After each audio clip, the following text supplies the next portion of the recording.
Esto es Una cuestión de reputación, un podcast de Corporate Excellence. Episodios especiales por el 10º aniversario de nuestro informe estrella, Approaching the Future, tendencias en reputación y gestión de intangibles. Bienvenidos a este nuevo episodio de Una cuestión de reputación en el que tenemos una serie especial con motivo de Approaching the Future 2025, el informe de referencia en tendencias en reputación y gestión de intangibles que impulsamos desde Corporate Excellence Center for Reputation Leadership.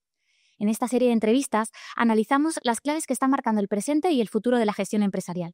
Y hoy en concreto nos acompaña Esther Paniagua, periodista y analista tecnológica con numerosos galardones periodísticos a nivel nacional e internacional, reconocida entre las top 100 personas más creativas en los negocios según Forbes y también como una de las top 100 mujeres líderes en España. Junto a ella vamos a hablar de las implicaciones y el impacto que está teniendo la inteligencia artificial en la generación de confianza hacia las organizaciones, en los modelos de negocio y también en la reputación de las compañías. Bienvenida, Esther. Estamos súper contentos de tenerte hoy aquí con nosotros y de poder compartir contigo la situación, cómo está evolucionando todo y contar con tu mirada experta. Muchas gracias, Clara. Encantada también. Bueno, pues entonces empezamos directamente, ¿no? Y vamos a aprovechar a Esther, ¿no? Que como experta en esta materia. Hemos visto cómo la inteligencia artificial ha evolucionado de una manera acelerada en los últimos años. Pero ¿crees realmente que las empresas están preparadas y están implementando la inteligencia artificial de una manera eficiente o están subidas a esta ola sin tener una estrategia clara? A ver, hay que distinguir entre tipos de inteligencia artificial, ¿no? La inteligencia artificial lleva muchos años con nosotros, lo que llamamos el aprendizaje automático, ¿no? Esta ola o hype o boom que vivimos ahora viene de la mano de la inteligencia artificial generativa, que no es más que un tipo de aprendizaje automático, pero que las nuevas interfaces han acelerado esa adopción porque han facilitado el uso de esta herramienta y la comprensión, ¿no? Hace unos años se tiene que convencer a las empresas para adoptar herramientas de IA, pues para el procesamiento de datos, hacer predicciones analíticas, etcétera, etcétera, cosa para la cual ya se estaba y se está usando. Pero con la IA generativa es como al revés, ¿no? Todo el mundo quiere ver qué puedo hacer con esto, ¿no? Y sobre todo, pues porque hay una sensación de no querer quedarse atrás, ¿no? Y esto se está viendo, pero también el efecto que está teniendo es lo que se llama, pues, la burbuja de la inteligencia artificial generativa, ¿no? Que actores como, por ejemplo, Goldman Sachs hablan de esta burbuja y de cómo la implementación de esta tecnología a gran escala para automatización de tareas no compensa los grandes costes que tiene en relación a, por ejemplo, los resultados que ofrece, ¿no? Porque comete muchos errores, las llamadas alucinaciones, ¿no? Y además, por otra parte, se está viendo que las organizaciones que están implementando o desplegando este tipo de tecnologías, la mayoría son pilotos. De esos pilotos, aproximadamente un tercio se descartan y el resto se queda en eso, en pilotos, ¿no? En su mayoría, como digo, ¿no? Estamos hablando de cifras y de porcentajes. Por tanto, pues sí, hay mucho de boom, de hype y de burbuja. Entonces, en realidad, ¿en qué momento de madurez crees que nos encontramos? Pues depende, ¿no? Si hablamos de la inteligencia artificial en general, atendiendo a la teoría de los ciclos de las revoluciones tecnológicas de la economista Carlota Pérez, nos encontramos en una fase ya de camino a la consolidación cercana o previa a la maduración, ¿no? A la fase de madurez en la cual ya nos encontramos con un despliegue y donde aprovechamos todas las oportunidades que nos puede traer la tecnología. En cuanto a la inteligencia artificial generativa, nos encontramos en un paso antes, en un paso inicial, emergente, de exploración, de experimentación. Y en relación a los sectores, Esther, ¿cuáles consideras que están liderando la adopción de la inteligencia artificial y qué ventajas competitivas están logrando? A ver, lo que dicen los análisis es que sobre todo hay grandes ventajas en el ámbito de la banca, la alta tecnología y las ciencias de la vida. Y luego en cuanto a áreas, sí que se está viendo que las que más están desplegando la inteligencia artificial generativa, que es de lo que estamos hablando hoy en día, ¿no? Cuando nos referimos a inteligencia artificial o a IA, las mayores áreas de uso son en IT, tecnología de la información en las comunicaciones, en operaciones, en marketing y en atención al cliente. Y luego, en menor medida, en los ámbitos de ciberseguridad y también de I+D. En cuanto a las ventajas competitivas, se han hecho algunos análisis o estudios de productividad, ¿no? Y uno de los más conocidos es de un investigador de Stanford, Eric Brand-Johnson, que dice que en call centers, por ejemplo, ¿no? Hablando de atención al cliente, puede aumentar hasta un 14% la productividad, pero no en todos los rangos, sino hablando de los empleados de más baja cualificación.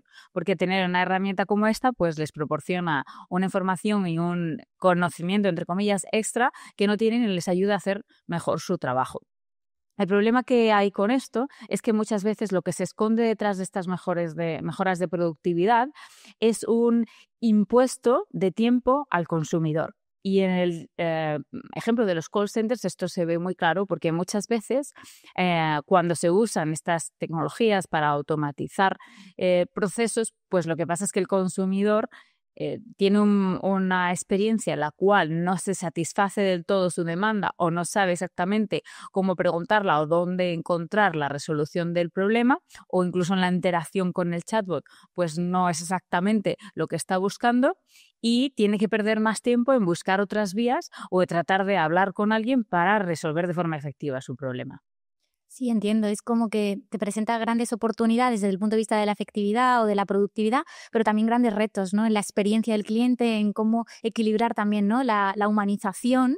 Claro. De la relación cuando utilizas un poco de forma automatizada pues la inteligencia artificial, ¿no? En esa interacción con tus grupos de interés, ¿no? Y no solo eso, sino que muchas veces, pues como no funciona bien o no resuelve bien el problema que está teniendo el cliente, pues le obliga a acudir a otras vías, con lo cual al final esa productividad que la empresa está ganando se está transfiriendo ese coste de tiempo para el cliente. Y al final tampoco está claro que sea una ganancia para la empresa porque el usuario va a buscar otras vías de resolución y también va a ocupar más recursos de la empresa, ¿no? Para tratar de resolver el problema.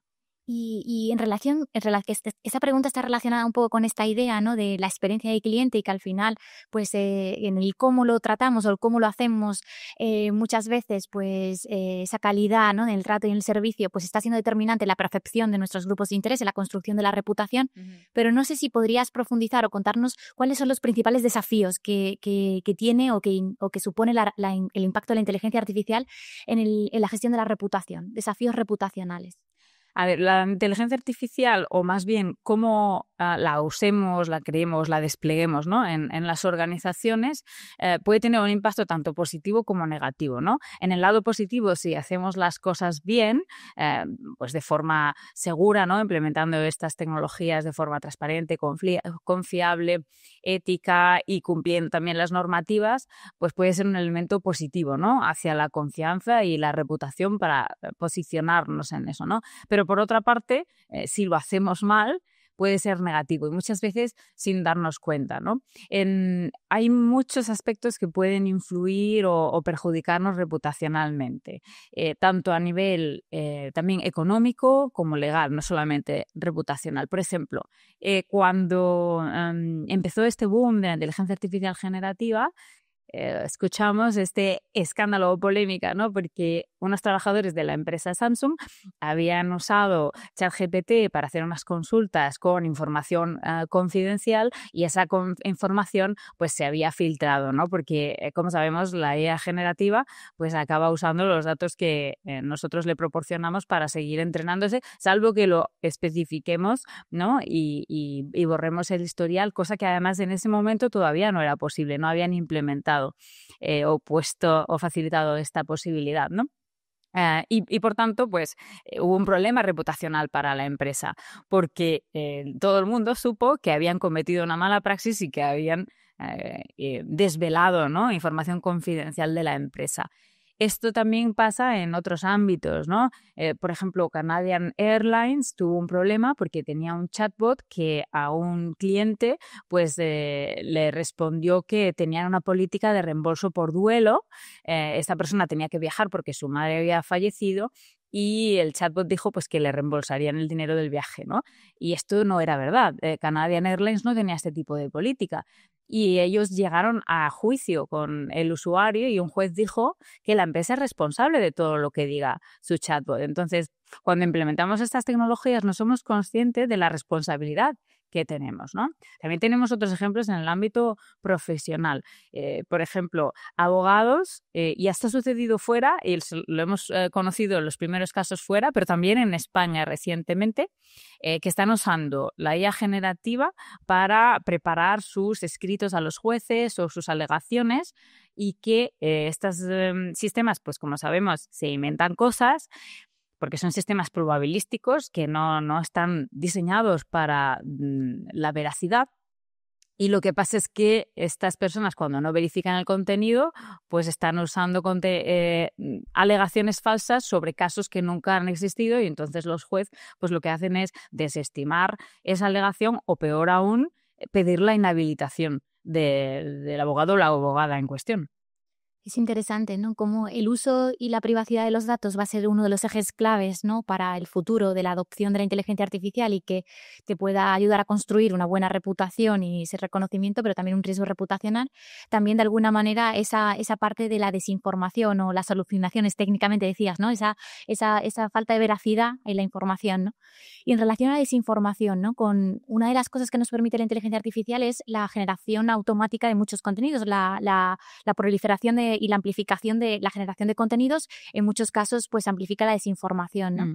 ¿Cómo ves que podríamos combatir este fenómeno, ¿no?, de las fake news o las deepfakes, y qué implicaciones ves ahí para las organizaciones?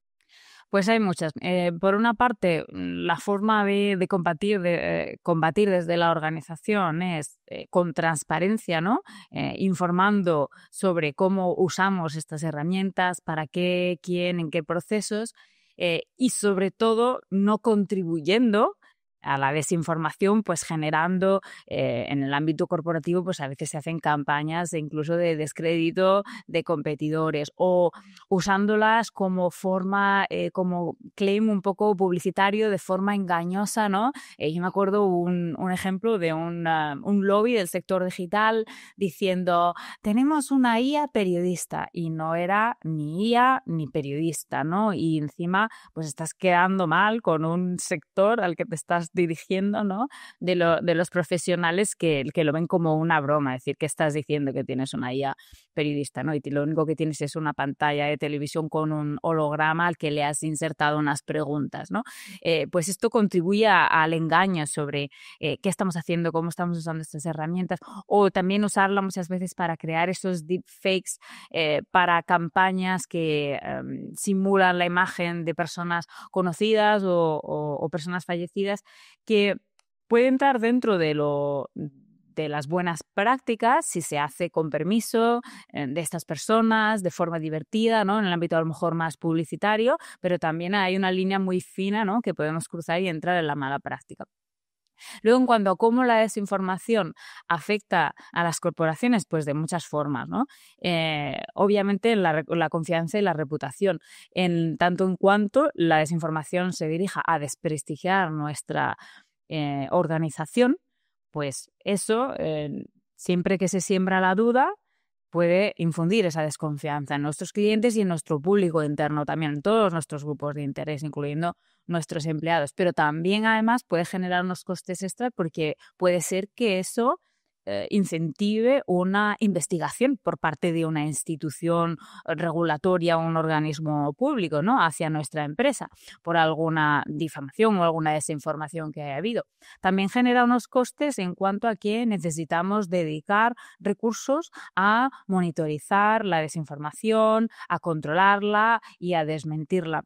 Y luego, en el ámbito de la ciberseguridad, también se convierte en un riesgo en cuanto a su uso para ciberestafas, para suplantación de identidad, muchas veces de los propios directivos o personas que componen la organización, o de proveedores. Hay millones de formas, ¿no?, de usar la IA generativa y estas tecnologías para las ciberestafas y los ciberdelitos. Es interesante, ¿no?, todo lo que comentas, y el entorno tan complejo, ¿no?, en el que navegamos. Y avanzando aquí, también te quería preguntar sobre la regulación, ¿no?, y qué rol está jugando en el desarrollo y evolución de la inteligencia artificial y cómo valoras de alguna manera las estrategias regulatorias tanto de la Unión Europea como las que se están impulsando en otras regiones del mundo. Es interesante esta pregunta en el ámbito geopolítico en el que nos movemos, ¿no? Y ese falso mantra de que Estados Unidos innova y Europa regula, ¿no? Bueno, en Estados Unidos, cuando empezó el boom de la inteligencia artificial generativa, hubo una preocupación y un esfuerzo bastante potente desde el Senado por impulsar la regulación para, en sus propias palabras, que no pasase lo mismo que les ha ocurrido con las redes sociales y otras plataformas digitales, ¿no? Que se valieron de ese salvaje oeste pues, para hacer lo que querían, y ahora es muy difícil dar marcha atrás y en algunos sentidos, ¿no? Y de hecho, en algunos estados en Estados Unidos hay regulaciones similares a las europeas en cuanto a privacidad y en cuanto también a la inteligencia artificial generativa. Y se han tomado medidas incluso desde el gobierno pues por lo que se llama la seguridad o AI safety, ¿no? Y algunas órdenes ejecutivas, se han creado institutos nacionales. ¿Qué pasa? Con la llegada de Trump todo esto cambia. Trump quiere destruir todo lo que ha hecho el gobierno Biden y han pues rescindido esas órdenes ejecutivas y quieren cambiar todo el lenguaje en torno a esto de la responsabilidad y la seguridad de la IA, ¿no? Quieren desterrar un poco todas estas palabras y con la excusa es pues esta lucha, ¿no? O carrera armamentística, ¿no? Con este lenguaje siempre belicista para alcanzar el liderazgo en la tecnología y en la IA en particular antes que China. Curiosamente, China ha llegado a la posición en la que está gracias a la regulación. No olvidemos además también que las dictaduras siempre son mucho más eficientes, ¿no? Porque hay una persona controlando hacia dónde va todo, no es lo mismo que una democracia. Y en China justamente pues tienen regulaciones de privacidad, algunas muy restrictivas en cuanto a la llamada economía de la atención, la adicción a las pantallas y luego también en el ámbito de la inteligencia artificial generativa. Alguna de las normativas más recientes se dirige hacia la transparencia en el uso de herramientas de inteligencia artificial. Y de hecho es bastante interesante pues leer las obligaciones que tiene porque puede ser también o se puede usar un poco como ejemplo de los requisitos a los que deberíamos estar aspirando las organizaciones en materia de transparencia en cuanto al uso de la IA. En ese sentido, ¿qué impacto puede tener en la reputación de una compañía el hecho de adelantarse o cumplir de manera proactiva con las regulaciones sobre inteligencia artificial? ¿Hay algún margen de diferenciación? Sí, pues a ver, justo me faltaba comentar en la pregunta anterior el ámbito de la Unión Europea, ¿no? Hablando de las regulaciones en Estados Unidos, en China y en Europa. Injustamente se compara Europa con China y Estados Unidos, que son países, ¿no? En Europa somos 27, un club de 27, y por tanto no es justo, ¿no? Esta comparación, porque obviamente tenemos diferentes ámbitos regulatorios, la transposición de las normas es diferente, ¿no? No existe un mercado único digital. Por tanto, cuando hablamos de la regulación de la IA, la regulación está destinada a proteger los derechos, que es algo fundamental y estaremos todos de acuerdo en que es algo importante, pero también hay políticas para incentivar la competitividad y una de ellas es precisamente avanzar hacia la creación de ese Estado número 28, un Estado jurídico que permita unificar, ¿no? esas normas para dar esa seguridad jurídica y otras normas que entran dentro de lo que se llama la brújula, la nueva brújula de la competitividad, basadas en un informe de Mario Draghi, pues para incentivar esa mayor competitividad en el ámbito de la inteligencia artificial. Ya se ha hablado de medidas como la inversión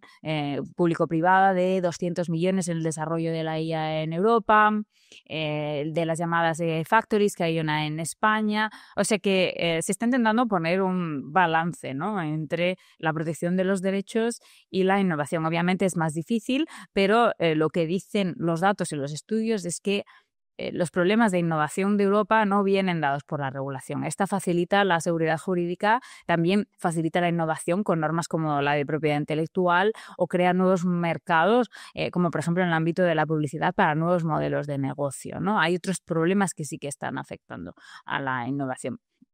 En cuanto a cómo puede el ser proactivos, ¿no? En la aplicación ya tenemos la ley de IA europea, algunos de los postulados están en vigor, las prohibiciones y también la obligación para las organizaciones de formar y alfabetizar en inteligencia artificial a sus empleados y a sus proveedores. Todas las organizaciones, no solo que crean IA, sino también que la despliegan o que la usan, tienen esta obligación que abarca muchos ámbitos, ¿no? Entender cómo funciona la IA, entender sus riesgos, saber en qué consiste la ley de IA europea, el reglamento, etcétera, etcétera. No podemos olvidar estas obligaciones. Ir más allá nos proporciona una ventaja competitiva y también de negocio y de reputación. ¿Por qué? Primero, porque si desarrollamos una IA que sea más segura, evitamos o minimizamos la posibilidad de violaciones de privacidad, de incurrir en lo que se llama los sesgos o la discriminación algorítmica de diferentes grupos que además normalmente suelen ser los más vulnerables. Si hacemos todo esto, nos vamos a evitar después problemas legales, problemas económicos de tener que pagar multas por estas violaciones de derechos y problemas reputacionales porque obviamente no queda nada bien, ¿no? Incurrir en estas violaciones de derechos. Pero además, si desarrollamos estos sistemas mejores, más seguros y más robustos, van a tener mejores resultados. Por tanto, van a aumentar la productividad y la rentabilidad de estos sistemas. Esto es una ventaja competitiva clave, pero además es que nos abre nuevos mercados si nos posicionamos en el mundo de la IA ética y confiable, y no solamente por estos nuevos mercados, ¿no? Gracias a la innovación en nuevos productos en este sentido, sino también a que, como nos estamos avanzando en cumplir la normativa, podemos entrar también en mercados en otros países donde también hay una normativa en cuanto a inteligencia artificial más restrictiva, digamos, y tenemos esa ventaja con respecto a nuestros competidores. Por tanto, las ventajas son múltiples, ¿no? El camino sería ese, ¿no? El camino sería un poco intentar desarrollar una ética, una inteligencia artificial responsable que realmente nos permita, ¿no? También marcar la diferencia y formar a los equipos y avanzar, ¿no? Un poco en este entorno seguro, pero que al mismo tiempo puede verse desde el punto de vista de la innovación, ¿no? Exacto, porque es una cuestión de negocio al final. Cuando tienes un sistema mejor, pues tienes resultados mejores, eres más productivo y el boca a boca funciona mucho más, ¿no? Y ahí quería consultarte, ¿ves o desde tu punto de vista, que algunas industrias deberían tener regulaciones más estrictas en inteligencia artificial que otras, o deberíamos hablar de una inteligencia artificial, una regulación única para todas? A ver, la regulación europea, por ejemplo, se basa en niveles de riesgo, ¿no? Precisamente pues en la idea de que hay sectores más sensibles, por ejemplo, en el ámbito de la salud, de la educación, en el ámbito laboral y en el ámbito de las llamadas infraestructuras críticas, ¿no? Como por ejemplo las telecomunicaciones o Internet, ¿no? O la energía, entre otras. Y esto obviamente es cierto y por eso además pues tenemos organismos como por ejemplo la Organización de Control de los Alimentos, ¿no? La inspección, la seguridad de los alimentos o igualmente de los medicamentos, ¿no? La EMS o la Agencia Europea del Medicamento. En estos sectores pues tenemos este tipo de medidas, con lo cual en el ámbito de la inteligencia artificial debe ser así también. Lo que pasa con la inteligencia artificial es que es una tecnología de propósito general, lo que quiere decir que permea a todo, ¿no? En ese sentido es equivalente pues a Internet y la conectividad o la electricidad, ¿no? Y debido a que tiene un problema inherente de tendencia, de sesgos, de tendencia discriminatoria, tenemos que tener cuidado en absolutamente todos los ámbitos porque en cualquier industria, sector y uso podemos incurrir en una discriminación por razón de raza, de género, de clase económica y esto es una violación grave de derechos humanos. Por tanto, al final la respuesta es que en todos los sectores tenemos que tener un cuidado exquisito. Lo has comentado, ¿no? Cómo la inteligencia artificial pues plantea grandes dilemas éticos, ¿no? Y muchos son muy complejos, desde la privacidad hasta la seguridad de los datos. ¿Cuáles consideras que serían los principios éticos fundamentales que deberían guiar el desarrollo de la inteligencia artificial ahora en el presente y también de cara al futuro? Yo creo que es muy interesante en 2018, antes del boom de la IA generativa, cuando ya se estaban viendo pues estos efectos de discriminación o de privacidad en el uso de algoritmos, ¿no? El aprendizaje automático, la Comisión Europea desarrolló estas directrices para el desarrollo de una ética confiable que me parece bastante acertada, ¿no? Así que apuntan pues a la transparencia, el impacto medioambiental de la IA, a la robustez de los sistemas, a la no discriminación, al respeto a la privacidad. Y además de estos postulados, me parece interesante un marco que plantea Nuria Oliver, que es también una gran referente, ¿no?, en el ámbito de la inteligencia artificial, investigadora, que ella apunta al marco FATEN, ¿no?, por sus siglas en inglés. F de fairness o justicia, ¿no?, la no discriminación. A de accountability, ¿no?, la rendición de cuentas de la inteligencia artificial. T de transparencia o transparency. E de equidad, igualdad, equality, y también de beneficencia, y la N es la de no maleficencia, porque no es lo mismo beneficencia, es decir, que tenga un sistema pues que beneficia a las personas, al de no maleficencia, porque puedes tener un sistema que esté incurriendo en sesgos, ¿no?, y que cause maleficencia a ciertos grupos, pero que a la vez también esté beneficiando a otros, ¿no? Por tanto, es importante tener toda esta amalgama en cuenta. Y quería consultarte, vemos estudios que analizan la evolución de la confianza hacia las instituciones en todo el mundo, como el Edelman Trust Barometer, que aparece una pequeña brecha de confianza entre los ciudadanos y las empresas en cuanto al uso de los datos, el uso de la inteligencia artificial, como un cierto rechazo, ¿no? ¿Cómo podría reducirse esta distancia o qué papel debe jugar la comunicación? ¿Qué tienen que hacer las organizaciones para garantizar este marco ético y en el uso, ¿no?, de la inteligencia artificial? ¿Cuáles serían las recomendaciones? Fundamental. Y además me estaba acordando de algún dato en relación a lo que comentábamos antes de la importancia de abandonar el desarrollo seguro, ¿no?, y confiable de la IA. Y es que según Ipsos, un 74% de la población le preocupa que las empresas no desarrollen la IA de forma segura, ¿no?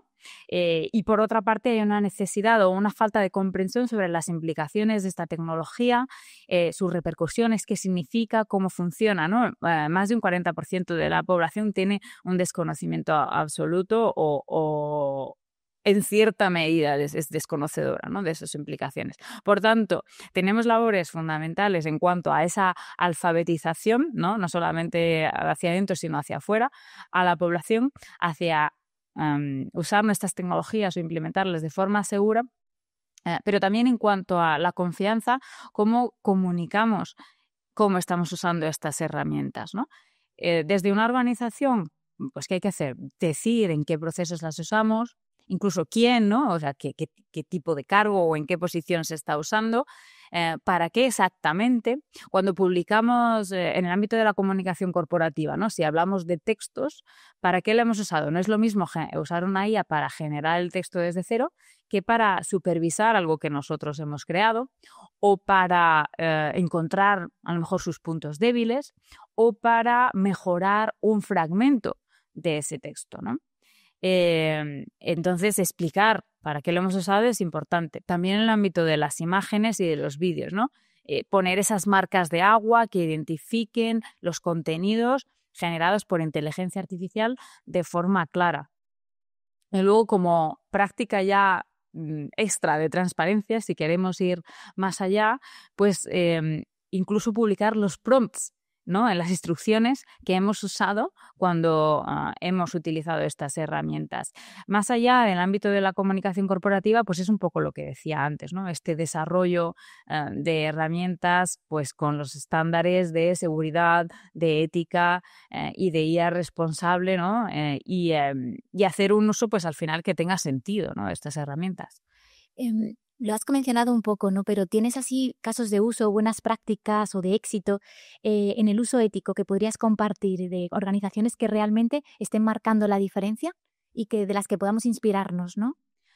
A ver, hay organizaciones que todos tenemos de referencia en el ámbito de la ética, ¿no? Como pueden ser Patagonia o como pueden ser Mondragón, ¿no? Esa cooperativa social que es la mayor cooperativa industrial en todo el mundo, ¿no? Y es española. O en el ámbito tecnológico, Apple, por ejemplo, ¿no? Como gigante tecnológico abanderado de la privacidad y la seguridad de los datos de sus usuarios. Y luego también hay organizaciones, y muchas de ellas son europeas, que abanderan el desarrollo, el despliegue ético y además ayudan a otras organizaciones a ser éticas y que son europeas, incluso varias de ellas españolas, ¿no? Como éticas en el ámbito de la auditoría sociotécnica de los algoritmos para ayudar a las empresas a evaluar sus sistemas de inteligencia artificial y saber si están discriminando o si están incurriendo en otro tipo de violaciones de privacidad. O Alinea, que es una startup también española, fundada por 2 españoles en el ámbito de tratar de alinear los sistemas de IA generativa con los valores de las organizaciones o de la organización en cuestión que los esté implementando, o en el ámbito de la privacidad de las comunicaciones, pues ProtonMail, que es una empresa europea, ¿no? Entonces tenemos muchos ejemplos interesantes. Es interesante, ¿no? Tener ahí ejemplos, marcos de inteligencia artificial responsable que de alguna manera pues nos sirvan, ¿no? De que pues, tenemos que avanzar por ese camino, ¿no? Se ha hablado mucho también de la inteligencia artificial y su impacto en el trabajo, ¿no? En la erosión de los puestos de trabajo, pero también en la amplificación o en la emergencia de nuevos roles, ¿no? Pero lo has comentado también esta idea de cómo las compañías tienen que alfabetizar o formar, evangelizar, ayudar, ¿no? A sus equipos y también bueno, el resto de grupos de interés, tanto el talento interno como el talento, como su grupo de interés en este tema de la inteligencia artificial. Pero en concreto, ¿podrías explicarnos, ¿no? ¿Cómo pueden las empresas formar a sus equipos, a su talento, para adaptarse a la inteligencia artificial, ¿no? Que de alguna manera, como bien decías, lo atraviesa todo, ¿no? Está en nuestro día a día. ¿Cómo ayudarles en este viaje? A ver, bueno, en este sentido, partiendo de los datos, ¿no? Hay datos para todos en cuanto al reemplazo de empleados, de profesiones, de tareas, en cuanto a también el tipo de trabajo que genera la IA, ¿no? Porque es verdad que hay una demanda de empleo y son empleos tanto de cuello blanco, más intelectuales o perfiles más de ingenieros, científicos de datos, incluso desde el ámbito de la humanidad, de las humanidades, ¿no? Porque no olvidemos que el procesamiento del lenguaje natural, que es la base de la IA generativa, está muy estrechamente relacionado con el ámbito de la filología o el ámbito de la ética con la filosofía o con la sociología, el ámbito de la información también con el periodismo, ¿no? La verificación de datos. Por tanto, hay muchos perfiles de este tipo, pero también se están requiriendo perfiles que en realidad son para trabajos más alienantes, ¿no? Para el entrenamiento de la inteligencia artificial son personas pues, que lo que están haciendo es etiquetar contenidos, ¿no? Que una foto distinguir una foto de un chihuahua de una magdalena, ¿no? Que es un ejemplo clásico que se pone de cómo una IA no distingue, pero un humano sí, entonces tienes que enseñar a la IA a esto. O los moderadores de contenido para evitar que pues la IA generativa no arroje resultados que sean violentos o que inciten o que sean inseguros o que estén prohibidos, ¿no? Hay personas siempre detrás puliendo estos sistemas para evitar estas cosas y son trabajos que en realidad incluso pueden derivar en problemas de salud mental, ¿no? Por tanto, tenemos esos 2 tipos de trabajo. Luego, en el ámbito de la IA corpórea, ¿no? La que está insertada en los robots, pues también vemos un poco, hay informes en Europa, de la Comisión Europea, que apuntan a cómo en el ámbito de la robótica el uso de estas herramientas pues está derivando en una pérdida de autonomía de los empleados, en una mayor carga de trabajo y en una mayor vigilancia a estos empleados. ¿Cuál es la buena noticia?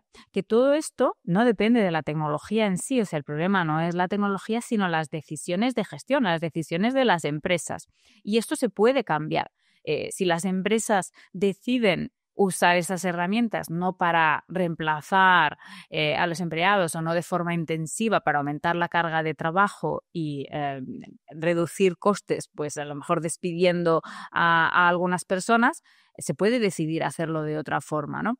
Y luego, otra parte de esas decisiones es precisamente esas capacidades necesarias para trabajar con estas nuevas tecnologías, ¿no? Ese upskilling o reskilling o como le queramos llamar, ¿no? Y esto es muy importante y hay necesidad sobre todo de formación en lo que se llaman las soft skills, habilidades blandas, y en habilidades de cómo adaptarse a cambios constantes, ¿no? A ser flexibles, o sea, son también un poco cambio de mentalidad, decir, bueno, como tenemos constantemente nuevas tecnologías emergiendo, tenemos que tener una mentalidad de aprendizaje continuo, y yo luego concretamente pues de las herramientas en cuestión que se quieran usar, ¿no? Que eso es un aprendizaje más específico, pero sobre todo son estas habilidades blandas. Es interesante, ¿no? Cómo las organizaciones tienen que ayudar a sus equipos a evolucionar, ¿no? Adaptarse al cambio, ¿no? Esa capacidad de resiliencia o de alguna manera necesitamos, ¿no? Para enfrentarnos a este contexto, ¿no? Tan incierto, ¿no? Y que de alguna manera pues que nos ayuden, ¿no? La organización te ayude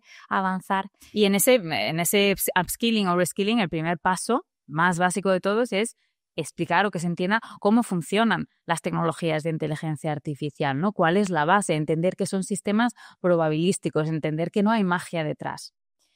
También me parece un punto relevante esta idea que comentabas, ¿no? De que al final necesitamos ingenieros de datos, tecnólogos, en la parte más técnica para el desarrollo de la inteligencia artificial, pero también hemos hablado mucho de ética, del uso responsable y cómo las compañías necesitan introducir perfiles pues del mundo de las humanidades, la filosofía, antropólogos, sociólogos, ¿no? Para que de alguna manera haya una combinación, ¿no? Entonces, aquí te quería preguntar, ¿no? Si tuvieras que describir en una frase cómo quieres que evolucione, de alguna manera, la relación entre humanos e inteligencia artificial, ¿cuál sería? O en una idea, ¿no? ¿Cómo te gustaría, desde tu mirada experta, que evolucione un poco esa combinación entre inteligencia artificial o tecnología y los humanos, ¿no? A ver, relación como tal no diría que hay, porque al final la IA es un ente inerte, ¿no? No tiene vida, y la relación pues la marcan al final las organizaciones. A mí lo que me gustaría es ver pues cómo desde las organizaciones, ¿no? Pues se nos dice: la inteligencia artificial viene para mejorar nuestras vidas, para resolver los grandes retos de la humanidad, y se está avanzando en ese sentido, pues cumplir esas promesas, ¿no? Y que esa prosperidad que el uso de esta tecnología puede traer, pues sea de verdad una prosperidad para todos, ¿no? Y que se cumplan con esas promesas y no sirva para aumentar las desigualdades, como de hecho está sucediendo también.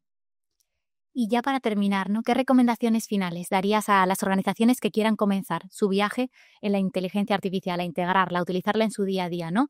Y teniendo en mente, ¿no? esta aspiración o esta idea que comentabas, ¿no? De utilizarla en positivo, de forma equitativa, equilibrada, para realmente el uso, ¿no? Para la parte potencial y positiva, ¿no? Pero ¿qué recomendaciones? Una compañía que quiera comenzar, ¿qué le darías? ¿Qué le dirías? Pues la primera recomendación es que la IA no se convierta en un objetivo en sí misma. La IA es una herramienta más con la que contamos para cumplir nuestros propios objetivos, sin perder de vista realmente cuál es el propósito de la organización, cuáles son nuestros valores y a qué respondemos, cuáles son nuestras prioridades. Y ya teniendo claro eso, ver, bueno, si realmente esta es la mejor herramienta, cuáles son las fortalezas de herramienta y para qué exactamente debemos usarlas para exprimir su potencial. Bueno, pues muchísimas gracias, Esther, por acompañarnos, por compartir tus reflexiones sobre el estado, los retos, las grandes oportunidades que de alguna manera presenta la inteligencia artificial para el mundo empresarial y para la sociedad, ¿no? En general. Sin duda son temas claves del presente y del futuro de nuestras organizaciones, y muy felices, ¿no? De tener tu mirada, tu reflexión y este análisis que hoy has compartido con todos nosotros. Muchas gracias. Desde luego seguirá dando que hablar. Y para todos los que nos escucháis, animaros a ir a la web de Corporate Excellence en el site Approaching the Future, donde esta entrevista y todos los materiales que estamos identificando para el presente y el futuro de la gestión empresarial están disponibles para todos. Muchísimas gracias por seguirlos, por utilizarlos y también por escucharnos.